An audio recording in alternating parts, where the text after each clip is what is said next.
Muito bem, este é a Conexão Futura ao vivo aqui na tela do canal Futura e também na internet. Estamos lá no nosso site, onde você pode encontrar tudo sobre o nosso programa acessando futura.org.br/Conexão Futura. Aqui você já vê aí na sua tela os nossos episódios mais recentes e o programa de hoje também estará aqui em breve.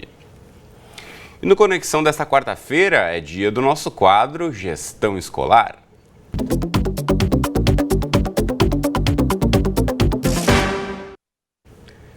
E hoje vamos falar sobre a educação ambiental na sala de aula. Pois é, aquecimento global, reciclagem, calor e frio em excesso, falta de água. Esses problemas ambientais ocupam cada vez mais lugar nas mídias e nas discussões por aí. Mas e nas salas de aula? Como formar cidadãos conscientes da preservação do meio ambiente? Bom, esse é o nosso tema de hoje, então para essa conversa a gente recebe aqui no estúdio ao meu lado o professor Celso Antunes, nosso consultor de educação no canal Futura. Bem-vindo, professor, mais uma vez. Tudo bem com você? Tudo bem, boa tarde, prazer. Boa tarde. Também conosco aqui está a Gabriela Bevilacqua, que é professora também. Bem-vinda, Gabriela. Tudo bem? Boa tarde. Boa tarde. Obrigada pelo convite. Obrigado você pela presença. E daqui a pouquinho a gente fala também com o Paulo Ramos, ele é coordenador do projeto Escola Verde, direto de Petrolina, em Pernambuco. Bom, e você em casa, como sempre, também é nosso convidado. Aproveite aí para tirar suas dúvidas, compartilhar a sua história com a gente e mandar mensagens, comentários e opiniões. Se você tem dicas aí de como trabalhar meio ambiente na sala de aula, ou se você lembra de alguma experiência que marcou sua vida aí na época de estudante, alguma coisa que um professor ensinou a você que ficou na sua história, mande pra gente, a gente quer saber aqui, vamos compartilhar também. Vamos diretamente lá ao facebook.com/canal Futura Oficial. Você encontra aqui esse espaço que você pode curtir, comentar e compartilhar, deixando registrado aqui embaixo a sua questão. Ou ainda lá no Twitter, em até 140 caracteres, você manda mensagens pra gente no @canal Futura. Também tem o nosso WhatsApp como opção, você salva o canal Futura aí no seu celular em 21 968 668 414, ou ainda tem o nosso bom e velho telefone fixo que segue à sua disposição no 0 operadora 21 2273 5020. Enquanto você manda o seu recado, já começa o nosso bate-papo aqui no estúdio. Agora, professor Celso Antunes, falar em meio ambiente, né? A gente tem ouvido cada vez mais falar, como eu disse aqui, dessas catástrofes do tempo, é notícia a toda hora, alguma variação climática, ou muita chuva, ou pouca chuva, dependendo do lugar. Como é que esses conteúdos não só devem, mas como têm que estar associados ao que é trabalhado no dia a dia da sala de aula? Duas linhas principais. Menos uma exposição, menos um conteúdo que se passe, numa prova se cobra, e mais uma ação comportamental de todos os atores da escola, professores, funcionários, coordenadores, ter ideia desta condição de preservação e tudo mais. E em segundo lugar, mostrar desde a infância, com palavras adequadas, que nós somos figuras transitórias na história da Terra, mas que é uma multidão incomensurável de pessoas que ainda não nasceram e que têm o direito de encontrar uma Terra, pelo menos nas condições que encontramos. E que a responsabilidade de encontrar esta Terra nessas condições é nossa, portanto é do aluno e de todos. Então, menos campanhas e mais realmente um trabalho interdisciplinar de conscientização. Bom, Gabriela, você como professora de biologia, bom, eu lembro das aulas de biologia lá atrás, assim, da época do ensino médio. Hoje em dia, com a tecnologia, com os sites, aí as fontes de pesquisa estão cada vez mais pipocando na cara dos estudantes. De que forma o professor também tem que servir aí como um guia, de certa forma, para poder mostrar de onde estão de fato aquelas informações mais importantes e relevantes para o conteúdo que você tem que trabalhar dentro daquele conteúdo programático de cada disciplina. Bom, então, Cristiano, o importante é a gente trabalhar dando ao aluno a competência, procurando, né, de estimular essa competência, essa capacidade, para que ele seja capaz de buscar essa informação, de buscar esse conhecimento. Porque diante do volume de informação, de conhecimento que hoje se tem disponível na internet, nas mídias, os meios de comunicação, você não tem como administrar, lidar com esse volume de conhecimento. O que a escola deve proporcionar ao estudante é que ele tenha a capacidade crítica de discernir sobre aquilo que é dispensável, aquilo que é interessante, curiosidade e aquilo que realmente vai ter um valor na formação dele. Né? E em relação à educação ambiental, a quantidade de conhecimento e informação disponível é muito grande hoje. Sem dúvida, acho que em todas as disciplinas, a professora, a internet está aí com uma imensidão de informações e tem que criar um cidadão crítico para saber filtrar o que ele está absorvendo ali, né? Você usou realmente a expressão correta, em todas as disciplinas. Sem dúvida nenhuma que a biologia, por ser essencialmente uma ciência que está ligada ao meio ambiente, está ligada à ecologia, ela pode ser o elemento centralizador das ideias principais, mas ela não pode ser prerrogativa e responsabilidade específica desta ou daquela disciplina, como não pode ser uma atitude que abrange este ou aquele aluno, mas uma obrigação cívica do cidadão e, é claro, na língua portuguesa, na geografia, até na própria matemática, a conscientização de que esse meio ambiente precisa ser preservado, precisa ser cuidado, e até esse cuidado nasce de uma paixão ao se sentir por ele, precisa ser desenvolvido, senão viram campanhas acidentais que não levam à solução do problema tão importante. Sem dúvida. Bom, eu vou agora diretamente aqui no nosso estúdio do Rio de Janeiro, lá para Petrolina, em Pernambuco. Antes de chamar o professor Paulo Ramos, eu vou mostrar uma reportagem que mostra um pouquinho da prática de um projeto muito bacana desenvolvido por lá. Você pode encontrar aí na internet, no site da nossa parceira do canal Futura TV, Caatinga, que é da Universidade Federal do Vale do São Francisco. Você está vendo aí o site. A partir dessa plataforma tem uma série de reportagens que você pode ver aí no seu computador. Eu vou rolar essa aqui sobre esse projeto muito bacana dos alunos de escolas públicas de Juazeiro e de Petrolina. Vamos ver um trechinho. A natureza inspira poesia, mas também cuidados. Em uma região banhada pelo Rio São Francisco, ações ambientais são importantes para a preservação do Velho Chico e do planeta. Nessa escola de ensino fundamental de Petrolina, no sertão pernambucano, os estudantes aprendem a reciclar garrafas PET para construir um recipiente da horta suspensa. Eles cortam, pintam, colocam os cordões e ainda preparam o solo para plantar. Bom, você viu um trechinho aí dessas imagens dos alunos com a mão na massa, literalmente. Então eu vou agora colocar na sua tela aí o nosso professor Paulo, deixa eu colocar aqui no computador. Paulo Ramos, coordenador do projeto Escola Verde. Bem-vindo à Conexão Futura, tudo bem com você? Tudo bem, Cristiano. Muito obrigado pelo convite, é uma satisfação muito grande. Queria saudar aqui o professor Celso e a Gabriela também pela participação. Muito obrigado pelo convite. Obrigado a você por ter aberto espaço aí na sua agenda para conversar conosco. Eu quero saber mais sobre esse projeto aí. Como é que teve início esse projeto da Escola Verde? O projeto Escola Verde, ele nasceu de uma experiência de pesquisa, de iniciação científica. Eram 2 alunos apenas pesquisando aqui as escolas da nossa região para identificar os problemas que as escolas enfrentavam para desenvolver o tema ambiental e a educação ambiental como um todo. E a partir desse conhecimento que foi gerado dessa pesquisa, em 2011, surgiu a necessidade de implementar uma série de ações que ultrapasse apenas a pesquisa, o conhecimento gerado, para enfrentar esses problemas. E aí surgiu o Projeto Escola Verde, que é um projeto de pesquisação, ou seja, é pesquisa e extensão associada. Nós vamos até as escolas, conhecemos a realidade dessas escolas, mobilizamos alunos e professores, gestores e familiares também, para desenvolver ações para enfrentamento dos problemas ambientais, como, por exemplo, a arborização das escolas, hortas escolares, problema da reciclagem de muitos materiais, a questão da coleta seletiva do lixo, problemas de saúde ambiental, problemas de falta de material didático contextualizado à nossa região, que trata dos problemas ambientais, capacitação de professores para desenvolver o tema da educação ambiental. Então, são muitos problemas que, certamente, a literatura já indica, são problemas comuns a outras regiões também do Brasil e que nós estamos enfrentando aqui com muita garra, muita determinação e,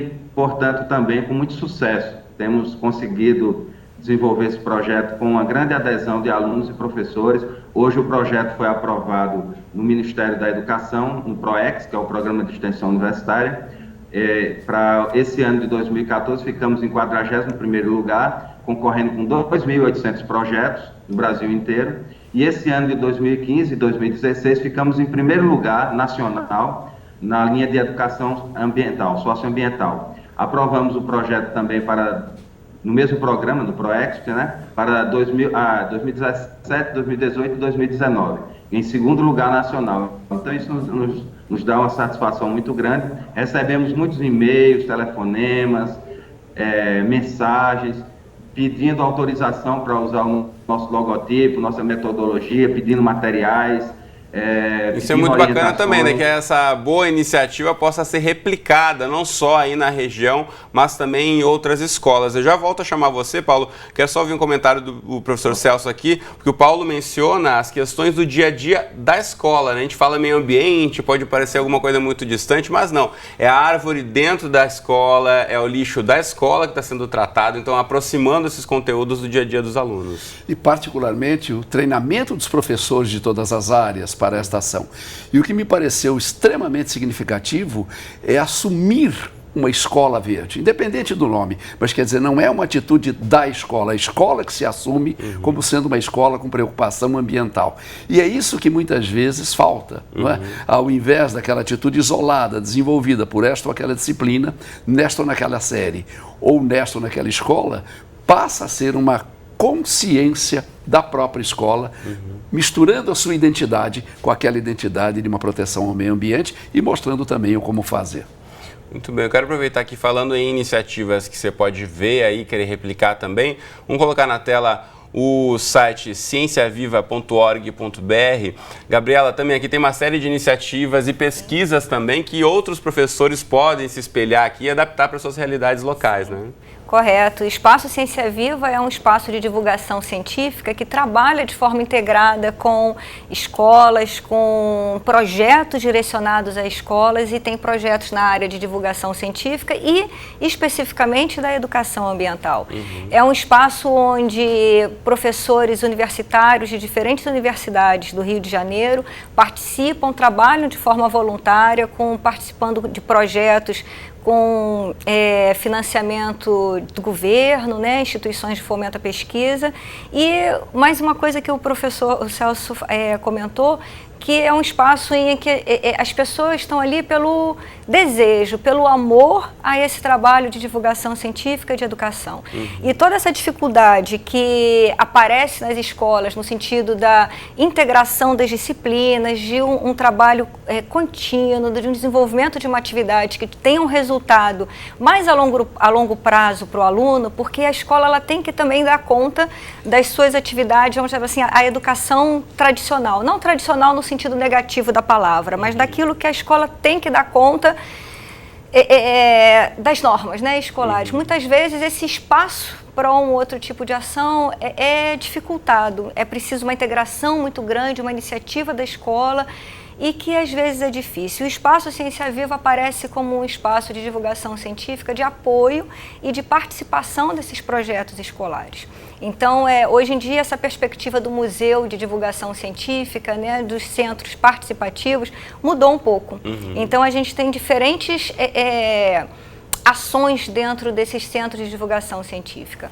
É uma oportunidade de professores se integrarem, assim, eu trabalho lá de forma voluntária, então além do trabalho desenvolvido na escola, que eu trabalho, né, tem esse trabalho também de ação no Espaço Ciência Viva, integrado às escolas. Muito bacana poder ser replicado por aí. E você de casa e quer compartilhar a sua história, não perca tempo, mande mensagens para a gente no Facebook, no Twitter e no WhatsApp, tem também o telefone fixo, os contatos estão aqui embaixo, ó, no Facebook, Canal Futura Oficial, Twitter é @Canal Futura e o WhatsApp é uma sequência de números que vai aparecer aqui agora, 968-668-414, com o código 21, porque estamos aqui no Rio de Janeiro. Olha só, a Emily, lá de Fervedouro, em Minas Gerais. Obrigado, Emily, pela mensagem no nosso Facebook. Ela conta pra gente que estuda numa escola pública e, infelizmente, foram poucas as vezes que a escola dela trabalhou a questão ambiental de forma prática. Então aqui a gente está dando alguns exemplos para você, Emily. Quem sabe você também leva uma sugestão aí para a escola, tenta conversar com o professor para poder pegar algumas dessas iniciativas que a gente está mostrando aqui e replicar aí no seu dia a dia. Pode ser uma alternativa também. Quero voltar a chamar agora o professor Paulo, que fala com a gente lá de Petrolina, em Pernambuco. Professor, a gente está falando aqui sobre as iniciativas de pesquisa. A Gabriela também mencionou, né? Pesquisa que fica na universidade. Muitas vezes os professores têm uma série aí de projetos, até com financiamento público. E é um grande desafio de pegar esse conhecimento todo da academia e levá-lo para a prática. Isso vocês conseguiram fazer. Então, para que sirva de inspiração também para outros educadores, como se faz esse pulo do gato, né? A gente pode dizer, você pega aí todo o conhecimento que você adquiriu, uma pesquisa muito bem estruturada, para colocá-la na prática, fazendo diferença no dia a dia dos alunos. Bom, o primeiro passo é estar integrado a essa realidade, pertencer a ela, estar presente nessa realidade é fundamental. E fazer com que os atores sociais que estão nesse contexto sejam os protagonistas dessas ações. Então, esse sempre foi a nossa filosofia de trabalho desde o início. E, como o professor Celso mencionou, a nossa estratégia é trazer os problemas ambientais para a realidade de vida dos alunos e dos professores. Porque os problemas macroestruturais, problemas como buraco na camada de ozônio, superaquecimento, problema da escassez dos recursos, as pequenas ações que nós fazemos no nosso dia a dia, que vão se perpetuando, se multiplicando, até se transformar no sistema que nós temos aí. Então, nós atuamos na base desse fenômeno, que são as ações cotidianas das populações. E nosso projeto trabalha de maneira interdisciplinar, ou seja, nós mobilizamos todos os professores de todas as áreas, não só biologia, não só geografia, que tradicionalmente já o fazem, mas também professores de matemática, de inglês, de português, porque isso está previsto, inclusive, na legislação, né? Existe a Lei da Educação Ambiental, os parâmetros curriculares nacionais. Então, existe todo um aparato legal para que possamos implementar essas ações de maneira interdisciplinar, que é um desafio das escolas. Se a educação ambiental fosse realmente implementada conforme determina a lei, seria uma revolução no sistema educacional, porque teria de haver toda uma transformação no currículo escolar. Então, esse é um desafio que as escolas, os professores, particularmente, por estarem à frente do processo educativo, devem enfrentar imediatamente, se capacitar e transformar toda a realidade da escola, não só a realidade pedagógica, não só a realidade administrativa, mas até mesmo estrutural, físico-estrutural da escola, para que ela se ambientalize, né? Aproveitar a água da escola, a água do bebedouro, a água do ar-condicionado, reciclar, muitos materiais podem ser reutilizados, e desenvolver horta na escola, cuidar da arborização, trazer a prática da matemática, da física para a realidade socioambiental da comunidade. Isso é fundamental para que a educação ambiental seja vivida e contextualizada por alunos e professores. Sem dúvida, Paulo. Eu já volto a falar com você. Professor Celso, o Paulo mencionou uma questão fundamental. A gente está discutindo aqui de boas práticas, boas iniciativas de professores, mas existe a lei de educação ambiental, né? A gente está falando aqui, é muito bacana quando é aplicada como se fosse uma exceção, mas de fato já existe uma legislação prevendo que isso aconteça, né? Existe, e poucas vezes existe a consciência do descumprimento da lei, não é? Se nós andarmos por qualquer escola, pública ou particular, verificando a quantidade de papéis que estão colocados na cesta de lixo, desperdiçados, portanto, sem pensar que isto é árvore, que isso é desmatamento e que, portanto, aquele papel é produto que, de uma certa forma, não bem aproveitado, está implicando numa devastação, está se chegando a esse conceito de interdisciplinaridade e da ideia que o Paulo colocou como sendo da Escola Verde. Quer dizer, não é apenas uma questão da lei, a lei é importante, mas de verificar na prática, né? Será que tem sentido realmente esse desperdício, sem se dar conta que esse desperdício se reflete nas florestas que se derruba e em todos os efeitos climáticos que isso ocasiona? Gabriela, isso faz parte do dia a dia, a mudança, né, das rotinas da escola também, que muitas vezes há uma dificuldade em serem revistas. Sim, a questão, o que eu queria trazer é assim, que essa questão da mudança na escola, da perspectiva assim, de colocar o estudante, de todos os profissionais envolvidos na escola, numa posição de ativo, ela é fundamental para a educação ambiental. É preciso que o jovem ele se veja numa posição de tomador de ações, né, de atitudes, porque a educação ambiental, ela tem como pressupostos a questão de valores, atitudes, de tomada de decisão cidadã em relação à sociedade. Só que a gente também não pode esquecer da importância do vínculo que a educação ambiental tem com as questões sociais, econômicas, políticas, culturais, porque a escola, ela é lógico que ela tem o dever, é lógico que ela trabalha as questões, né? Mas imagina uma situação, você tem todo um trabalho de coleta de lixo, de separação, né, do lixo, o que é reciclável, o que é o lixo que se pode ser reaproveitado, e de repente você está fazendo isso numa comunidade em que o jovem, na casa dele, né, na região onde ele mora, sequer existe um sistema de coleta de lixo periódico. Então, as coisas precisam caminhar juntas para que isso tenha um sucesso na sociedade. As questões políticas, econômicas e sociais e a educação ambiental, elas são intrínsecas, elas são ligadas. Não dá para desvincular uma da outra. E a escola, no papel dela de formação desse jovem, ela traz, né, o tema da educação ambiental vem como tema transversal nos parâmetros curriculares. Se a gente pegar o ensino médio, né, que hoje a gente tem no Enem, né, nas questões das diretrizes da matriz de habilidades e competências do Enem, todas as questões relacionadas à sociedade, cultura, impacto social, elas estão presentes. Então, assim, é uma questão também dos professores, da legislação, né, da gestão escolar, é ganhar esses princípios que já estão postos. Muito bem, o nosso tempo aqui já está chegando praticamente ao fim, eu tenho que voltar a falar com o Paulo e me despedir dele, mas mencionando essa questão que a Gabriela coloca, que foi muito bem apresentado lá na região de Petrolina, que foi analisar as necessidades locais e envolver a comunidade, né, como o Paulo bem disse. Então, parabéns aí pela iniciativa, Paulo, e muito obrigado por ter participado aqui conosco do Conexão. Nós aqui é que agradecemos, estamos à disposição para qualquer dúvida, qualquer contato. Queremos convidar os telespectadores a acessar o nosso site, que é escolaverde.org, conhecer nossas ações e replicar. Hoje nós temos já um movimento chamado Movimento Escola Verde, que é para dar corpo a essa possibilidade de replicar o projeto pelo Brasil afora. Nós temos mais de 190 escolas já cadastradas do Brasil inteiro. Então, nós esperamos que realmente haja esse envolvimento das escolas, alunos, professores e das comunidades, porque as famílias também são impactadas com essas ações desenvolvidas nas escolas e fora delas. Muito obrigado. Obrigado, Paulo, e agradeço mais uma vez a TV Caatinga, nossa parceira na região Nordeste. Falou, até a próxima. Professor Celso, para a gente encerrar, então, que essas sementes que a gente plantou aqui repliquem, né? Que aí não só os professores, mas os pais, a comunidade como todos os alunos também pensem em aproximar um pouco mais os conteúdos do seu dia a dia na sala de aula. Que o lixo reciclado pelos alunos não seja colocado no caminhão de lixo da prefeitura, que reintegra tudo outra vez, né? Que exista, portanto, nos órgãos públicos, a consciência daquele trabalho levado em todos os níveis. Muito bem, então. Nosso bate-papo já fica por aqui. Obrigado, Gabriela. Eu que agradeço. Obrigada pela participação.